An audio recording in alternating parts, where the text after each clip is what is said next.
Hey guys, let's learn how to make cheeseburger. Macaroni and cheese. Oh. Okay, here are all the ingredients we're gonna need for this. We've got the pasta, the buttered baking bowl, butter and flour for a roux, a little bit of mustard. I've got a little bit of half and half, and milk, butter. I have the burger and an onion, and I always do nothing. I do everything with onion and garlic powder. And then I have ham. Say hi, Griffin. You need him. Okay, so we're gonna get right to it. Stay tuned. As we got the water rolling, we are going to boil our pasta, and we're gonna do it with the instructions on the package. On the stove boiling, I am going to tend to the onion. I'm gonna dice this into small pieces first. And I'm gonna saute the onion in a frying pan, and then I'm going to brown the ground meat with the onion. Okay, so we'll do that. And also, I'm cutting my bricks of cheese that I have. I'm gonna slice them into, like you can see here, slices, and then I make little cubes. You can shred it if you want to. Sometimes I do that. This is the mood I'm in today, and it melts just fine, as long as it's not all sticking together. Just little cubes. And again, I have here 4 ounces of sharp cheese, sharp cheddar, and I have 8 ounces of Colby pepper jack. I don't know if it's Colby, but it's pepper, Monterey Jack with jalapeno peppers, pepper jack cheese. Okay, so we're gonna get that rolling, and we'll be back. I just strained the water out of my pasta from the stove, and I'm just gonna put a pat of butter in with the noodles. A lot of people will suggest to you that you rinse the pasta or soak it in ice or cold water to stop the cooking process. I'm not one of those people because I really prefer my pasta to be done. Now, I'm gonna start the stove. This is half of a diced onion. You can put a whole onion in. It depends on how much onion you like. I'm only making 2 cups of pasta, so I'm gonna saute a half of an onion with some olive oil and a little pat of butter. And then I'm gonna put the burger in. I'm just going to move this around until it becomes translucent, which means it's like a little bit clear color, just not browning it. Okay, so we've had this onion going for about a minute. It does look translucent, and now I'm gonna drop in a half a pound, oh, it's a little bit more than a half a pound of ground hamburger. Okay, and we're just gonna brown that. And once this is browned, I'm gonna set it aside. But while this is browning, I'm gonna hit it with some kosher salt. I'm gonna hit it with some ground black pepper. And then I'm gonna set it aside. Okay, so here we are. This is almost completely browned. So I'm going to do a little kosher salt on it. And a little bit of coarse ground black pepper. I really like pepper. I don't know, I always say this, if you watch my videos, you'll see that I really like pepper. So I kind of put a little more pepper on than the normal human. Now, if there's a lot of excess fat from the beef, the meat, the ground meat, I would suggest that, I don't know, you could probably just drop a paper towel in there and scooch it up that way. Or you could put it through a mesh sieve and drain it off that way. But you know, I don't think there's that much here to really worry about. I'm gonna set this aside and we're gonna get the sauce rolling. Okay guys, let's start making our roux to make our cheese sauce. Here's a 1/4 cup of butter. You can probably hear the ding ding in the background. That's the milk that I'm going to add to it. I like to heat the milk for a minute so it's not ice cold when it goes in. turn this down. When you make a roux, you want the temperature to be no more than medium. I have that way too high to melt the butter, so turning it down. I'm going to let it cool down a little bit while this butter melts. When you make a roux, it's equal amounts of butter to flour. Okay? Now, I'm going to wait for that to melt. Let me grab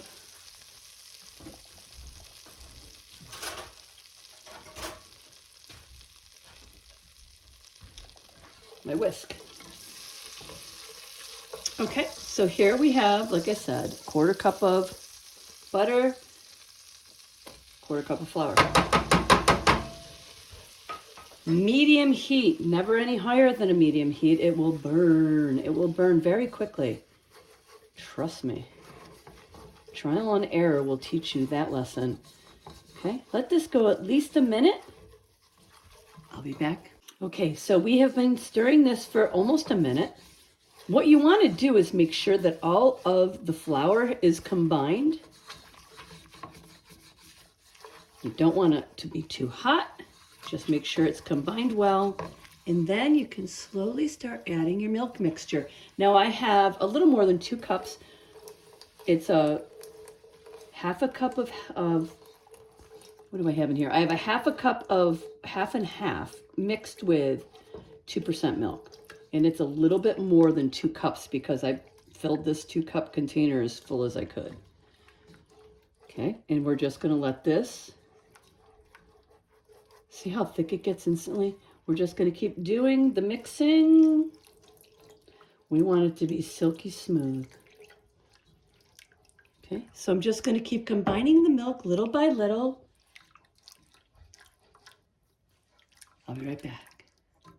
Okay, we have been stirring this for about 3 minutes. It's beautiful. You want it to be silky, satiny. I'm going to turn the heat down a little bit. Now, I'm going to add some of my, I guess, spices. This is a little bit of mustard. You can add any kind of mustard you want. This is a horseradish brown. Some people just put dry mustard in. Not me. I add a mustard that I really, really like. So that was probably 1.5 teaspoons. It might have been 2 teaspoons because it kind of grew as I was letting it out. Now I'm also going to put a little bit of garlic powder. Sprinkle of garlic powder. I'm going to do a sprinkle. Let me turn it down. A sprinkle of onion powder. Okay, onion powder. Okay. And I'm going to put a little bit of cayenne pepper. Now, I did put ground black pepper in the meat mixture. So this is why now I'm just going to do cayenne. And not a lot. That was probably 1/8 teaspoon of cayenne I just sprinkled. Maybe 1/2 teaspoon. That is all. Okay. Keep mixing. This is on let me see. It's below medium heat. Because now I'm going to start adding my cheese. As you remember, I diced up the cheese. I didn't shred it. So let's start putting the cheese in. Oh yeah. Okay.